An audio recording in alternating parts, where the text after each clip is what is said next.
केकड़ी शहर सहित ग्रामीण इलाके में कोरोना पॉजिटिव मरीजों के आने का सिलसिला लगातार जारी है। गुरुवार को भी केकड़ी इलाके में 18 जनों की रिपोर्ट पॉजिटिव आई है।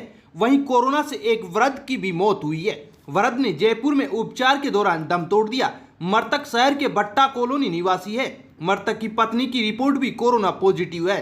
कोरोना संक्रमण लगातार केकड़ी शहर सहित ग्रामीण इलाके में पांव पसारता जा रहा है। गुरुवार को आई रिपोर्ट में करीब 15 पॉजिटिव केस ग्रामीण क्षेत्र से आए हैं।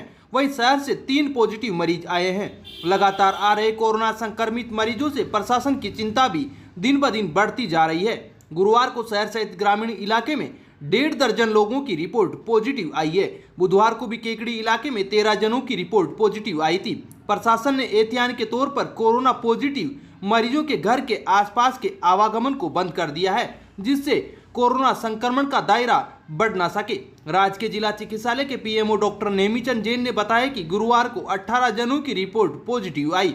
उन्होंने बताया कि केकड़ी शहर में ब्याव रोड पर 2 व काजीपुरा में 1 जने की रिपोर्ट पॉजिटिव प्राप्त हुई है। इसके अलावा गुलगांव में 4, कुसायता में 3, सावर में 2, पिपलाज, केरोट, सरसड़ी, कवास, सरवाड़ में 1-1 जने की रिपोर्ट पॉजिटिव प्राप्त हुई है। पीएमओ डॉक्टर एनसी जैन ने बताया कि पॉजिटिव आए मरीजों की कॉन्टैक्ट हिस्ट्री खंगालकर उनके संपर्क में आए लोगों के भी सैंपल लिए जाएंगे। पॉजिटिव मरीजों को होम क्वारंटाइन कर दिया गया है। उन्होंने आमजन से कोरोना प्रोटोकॉल की पालना करने की अपील की है। केकड़ी इलाके में भी कोरोना संक्रमण लगातार बढ़ता जा रहा है। इसी के तहत सरकार की गाइडलाइन की पालना में शुक्रवार से केकड़ी शहर के बाजार 5 बजे से बंद हो जाएंगे व 6 बजे से नाइट कर्फ्यू शुरू हो जाएगा, जो कि सुबह 6 बजे तक नाइट कर्फ्यू रहेगा। इसके बाद बिना वजह घर से बाहर निकलने वालों पर पुलिस व प्रशासन सख्ती से कार्रवाई करेगा। उपखंड अधिकारी ने सरकार की गाइडलाइन की सख्ती से पालना कराने का निर्देश दिया है। उपखंड अधिकारी ने सभी को कोविड गाइडलाइन की पालना करने की अपील भी की है। कोरोना गाइडलाइन की पालना कराने को लेकर आज पुलिस थाने में उपखंड अधिकारी सुरेंद्र सिंह राजपुरोहित की अध्यक्षता में धार्मिक स्थलों के प्रमुखों के साथ बैठक आयोजित हुई। बैठक में धार्मिक स्थलों के पुजारियों व मौलवियों को कोविड की पालना के संदर्भ में दिशा निर्देश दिए गए। नवरात्र व रमजान माह के चलते विशेष एहतियात बरतने की भी अपील की है। धार्मिक स्थल कोरोना गाइडलाइन के चलते पूरी तरह से बंद रहेंगे। उन्होंने धार्मिक स्थल के प्रमुखों को धार्मिक स्थल पर पूजा पाठ के लिए सिर्फ 5 आदमियों की अनुमति दी है। उन्होंने कहा कि वर्तमान समय में चल रहे रमजान व नवरात्र पर सभी घरों पर रहकर ही अपना त्योहार व पर्व मनाए। बैठक में पुलिस उपाधीक्षक क्यू सिंह ने नाइट कर्फ्यू को लेकर भी संवाद किया। उन्होंने कहा कि जो भी बिना मास्क व सोशल डिस्टेंस की पालना नहीं करेगा, उसके खिलाफ सख्ती से कार्रवाई की जाएगी। बैठक में पुजारी दिनेश कुमार, अब्दुल सलीम गोरी, मोहम्मद रफीक, मोहम्मद शहीद नकवी, सज्जू मंसूरी, सलीम मेवाती, नोर्तमल तेली सहित अन्य लोग मौजूद थे। जिला कलेक्टर महोदय द्वारा निर्देश दिया गया था कि आज धार्मिक संस्थाओं के प्रमुखों के साथ में मंदिरों के और मौलवी मस्जिद के वगैरह उनके साथ में एक मीटिंग की जाए और उन लोगों को जो नई गाइडलाइन आई है कल 14 तारीख को, उसकी पालना के लिए एक बार उनसे सामने बातचीत की जाए। क्योंकि अभी आपको पता है नवरात्रा भी चल रहा है, माह रमजान भी चल रहा है, तो दोनों ही चीज़ों को ध्यान में रखते हुए समस्त धार्मिक संस्थाओं के प्रमुखों के साथ अभी एक मीटिंग की जा रही है, जिसमें यही एक भी पिछली बार जिस तरह से अपन ने रमज़ान के माह में जिस तरह से एहतियात बरती थी और लोगों एक दूसरे को समझाइश करके संयम रखा था, उसी तरह इस बार भी अपने को रखने का प्रयास करना है। कल से चूँकि गाइडलाइन के अनुसार शाम को 6 बजे से पहले सारी दुकानें वगैरह बंद हो जाएगी, इसलिए उसके संबंध में भी बात करनी थी। तो इन सभी बातों को ध्यान में रखते हुए कोरोना गाइडलाइन की पूरी पालना कराने के लिए केकड़ी क्षेत्र में अभी आपने देखा होगा कि लगातार केस बढ़ रहे हैं और 100 के ऊपर जो पहले कम था वो अब बढ़ गया है मामला काफ़ी। इसलिए अपने को सबको एहतियात बरतते हुए और उसको कंटेन करना है। कंटेन करने के लिए हॉस्पिटल भी जाके आया हूँ, आज मैं वो भी तैयारियों का जायजा लिया है पूरा। इसके अलावा बाहर भी आइसोलेशन एक सेंटर बनाएंगे जहाँ पे इस तरह के मरीजों को रखा जा सके, और साथ ही जो लोग पॉजिटिव आ रहे हैं उनकी भी ऊपर पूरा वाच करना।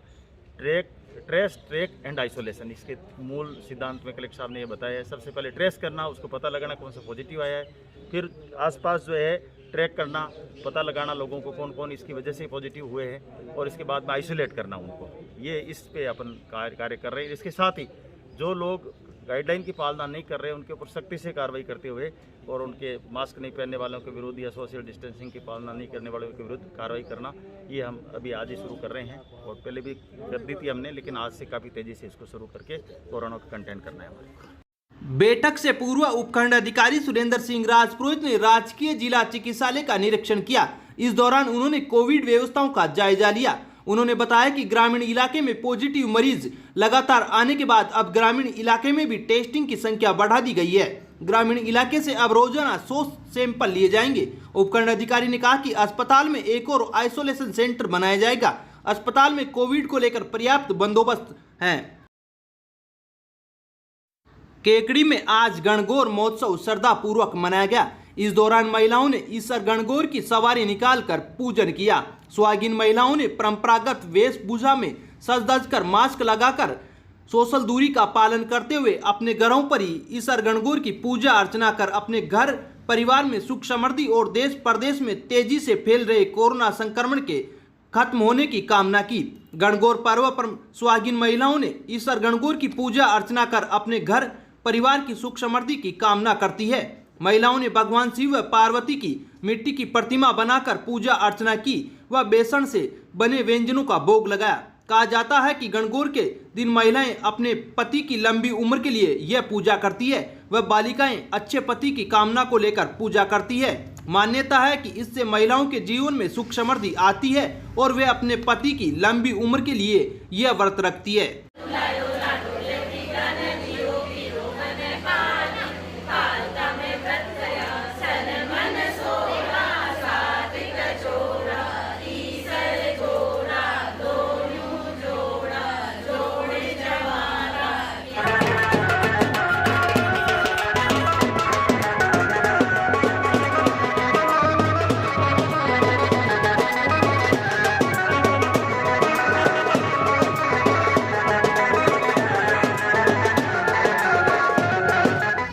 सुहाग की कामना के लिए गणगौर पूजी जाती है।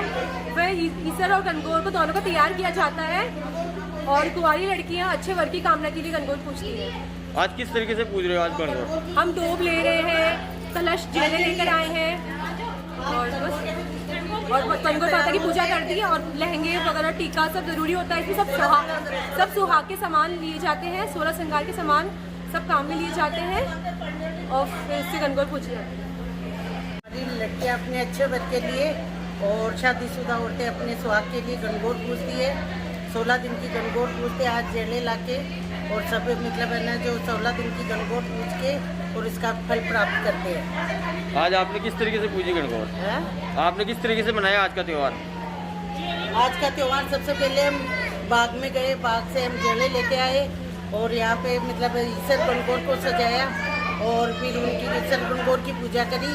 अब 16 बार गणगौर बोलेंगे, फिर आरती करेंगे। इस तरह हम गणगौर की पूजा करते हैं।